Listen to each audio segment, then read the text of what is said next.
Bonjour. Alors aujourd'hui, je vais vous expliquer pourquoi je suis dans le fauteuil. Et oui, ce n'est pas vraiment à cause de la sclérose en plaques. C'est à cause de la peur de tomber.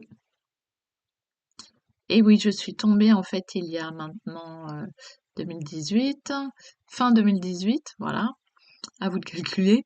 Et en fait, je marchais avec deux béquilles. Je suis rentrée chez moi, je revenais d'un séjour de rééducation qui s'était très très bien passé. Donc j'étais toute péchue, voilà, bien musclée, tout bien. Je rentre chez moi et avec mes deux béquilles, eh bien la droite a glissé à l'endroit où les chats mangent. Et bah, cet endroit, hein, les chats, quand ils mangent, faut qu'ils sortent de la gamelle et ils grignotent un peu à côté.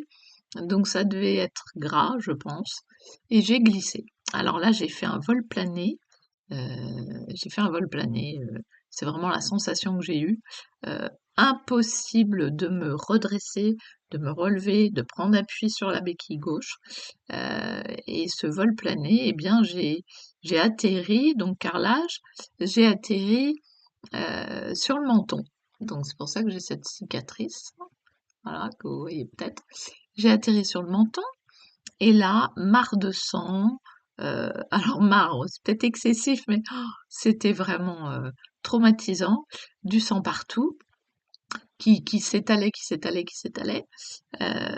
Des morceaux de dents dans la bouche. Donc j'ai cassé plusieurs dents. Et puis le sang qui s'étalait, il y avait comme des morceaux.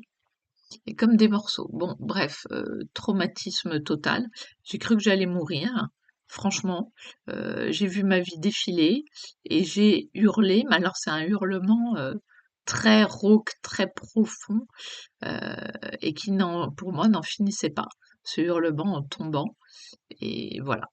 Et bien, depuis, je suis en fauteuil roulant parce que j'ai eu la peur qui s'est installée, peur de tomber à nouveau, et je n'ai pas repris les béquilles. Alors, les pompiers sont venus, ils m'ont aidée, évidemment, ils m'ont emmenée à l'hôpital, on m'a recousu le menton, tout s'est très bien passé, on m'a expliqué les morceaux de sang qui en fait c'était du sang coagulé, hein, la différence de température entre la chaleur de mon corps et le froid du carrelage. Donc voilà, tout s'est bien passé, j'ai pas eu de fracture à part des dents cassées, j'ai et le menton, j'ai rien eu en fait. Sauf que, j'avais le fauteuil roulant chez moi. Alors pourquoi je l'avais? Bah, parce que, quand je sortais dans des centres commerciaux ou pour faire des grandes balades, je pouvais pas marcher tout ça et c'était trop. Donc je prenais le fauteuil roulant qui m'était bien utile. Ce fauteuil roulant était à la maison, et bien qu'est-ce que j'ai fait? Je me suis mise dedans. Ah bah oui, un peu fatiguée, oh, puis peur de reprendre les béquilles, puis on va pousser les béquilles dans un coin de la pièce, puis on va faire en sorte de pas les voir. Alors j'ai quand même essayé de remarcher, j'ai demandé de l'aide, et autour de moi on m'a dit: «Bah oui, bah prends les béquilles, vas-y, pars devant, j'arrive». Sauf que moi, j'étais tellement terrorisée que même faire un pas avec les deux béquilles, je ne m'en sentais pas capable en fait. Donc j'avais vraiment besoin d'avoir une béquille d'un côté et quelqu'un qui me donne le bras de l'autre. Je pense que c'est ce que j'attendais, enfin ce que je ressentais, avoir besoin de ça. J'ai pas eu, et bien je suis restée dans le fauteuil. Alors évidemment la maladie, bon bah, c'est quand même elle qui a fait que j'ai pas pu me redresser quand j'ai commencé à glisser.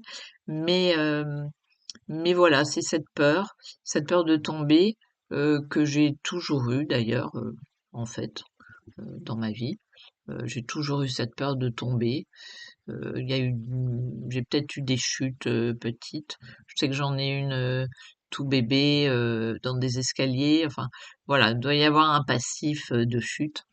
Et franchement, j'ai envie de dire, c'est ce qui encore aujourd'hui me pourrit la vie. Donc bon, bah, je suis en fauteuil, hein, j'ai pas pu récupérer, les muscles qui sont partis, voilà, qui ont fondu, c'est très compliqué. La maladie là-dessus, c'est, bah, à grignoter ce qu'elle avait envie de grignoter. Donc au niveau de la moelle épinière, bon, c'est un peu raté maintenant, hein, pour reprendre les béquilles. Mais cette peur de tomber, eh bien, elle me suit encore, puisque je souhaite faire mes transferts toilettes seule. Et en fait, à chaque fois, j'ai peur de tomber. Donc j'appelle quelqu'un qui va me prendre à la taille et me pousser, heu, pour que je me lève. Je ne marche pas, pour, ceux qui ne sauraient pas, je ne marche pas, mais je peux tourner sur moi-même. Alors avec plein de barres et regardez la vidéo sur mes toilettes, il y a plein de barres partout. J'arrive à tourner, voilà, et je peux, être normalement autonome, pour aller aux toilettes.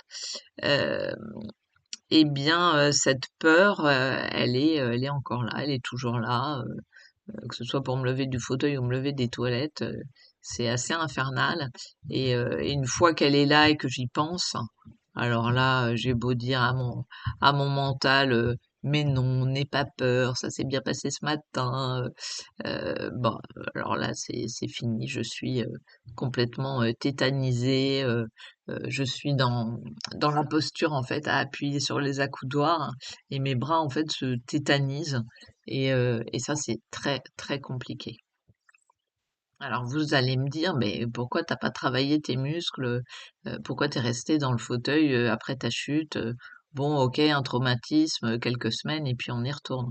Et en fait, je n'avais pas de kiné à ce moment-là puisque je sortais de ce séjour, en rééducation. Et bien, voilà, j'avais pas de kiné, j'avais pas mis ça en place, en fait. Heu, Bien avant, j'avais une kiné, mais bah, j'étais au fond de mon fauteuil et j'avais même pas le courage de l'appeler. Et au bout de, mois de juin, donc vous voyez décembre à juin, voilà, ça fait quand même un paquet de mois, et bien je l'ai appelé et j'ai dit: «Non là, ça va pas, je suis en train de perdre tous mes muscles». Je le voyais, physiquement, hein, quand vous avez les os des hanches qui commencent à ressortir et tout. Donc là, je l'ai appelé et voilà, on a refait, la kiné régulièrement. J'ai repris un peu de muscle, mais je n'ai pas pu, remarcher. Je faisais, on va dire, quand j'ai repris la kiné avec elle, donc en 2019, je faisais, 10 petits pas, une dizaine de pas, peut-être 10 allées, puis encore 10 retours dans des barres, hein, des barres, spécifiques. Donc on va dire, allez 20 à tout casser. Et puis, bah, au fur et à mesure, là, la maladie, bah, elle a fait en sorte que je fasse plus de pas du tout. Donc voilà, voilà. Donc si j'ai un conseil, ne pas avoir peur de tomber. La peur, c'est quoi? Bah, c'est un souvenir ancien et on se dit voilà, je vais refaire la même. Mais non, c'était le passé. C'était le passé, donc c'est pas une obligation que ça refasse la même. Et moi, ça me le fait, plusieurs fois par jour. Alors là, je viens de bénéficier de l'hospitalisation à domicile. Je ferai des vidéos là-dessus et bah, la peur est toujours là, mais comme avec eux, j'ai bien, repris du muscle et que j'arrive à me lever assez facilement, ça redonne quand même confiance, et ça aide énormément, en fait.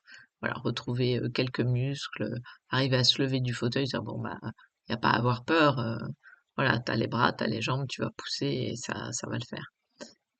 Donc voilà. Alors évidemment, c'est bien beau de dire: «Il ne faut pas avoir peur». Moi-même, hein, je me le dis tous les jours et ça marche, pas toujours. Heu, il faut retrouver la confiance, ça c'est important, la confiance. Confiance en ses muscles, confiance en les muscles des bras, les muscles des jambes et évidemment, on peut se faire aider. Personnellement, j'ai plusieurs psychologues qui ont des casquettes un peu différentes et ça m'aide évidemment. Heu, la kiné, la rééducation, retrouver des muscles et se dire: «Ah mais ça j'arrive à le faire. Ah mais là j'arrive à me redresser. Là j'arrive à me lever. Là j'arrive à faire ça». Évidemment et tous les jours.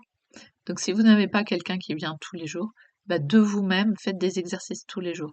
Je mettrai aussi des vidéos sur, le sport que je fais tous les jours, voilà pour vous montrer, de quelle façon on peut, en un quart d'heure tous les matins et bien, arriver à garder, un certain tonus dans les bras.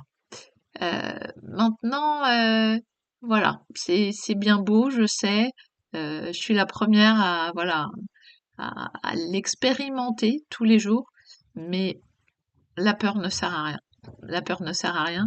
Donc, solution quand on est face à la peur, eh bien, se dire d'autres mots que «Oh mon Dieu, je vais tomber», se dire des mots, se répéter comme des mantras, ça peut aider. Donc voilà, psy, kiné, les mantras, sourire. Sourire, alors ça peut aider aussi. Ce sourire, on ressent qu'on est en train de se faire un sourire et faut savoir que le cerveau, lui, il fait pas la différence entre, voilà, un faux sourire et un vrai sourire. Donc on lui fait des sourires et ça peut, le booster, lui donner une petite joie, qui va faire que, hop, il va oublier la peur. Ça peut être chouette. Maintenant au niveau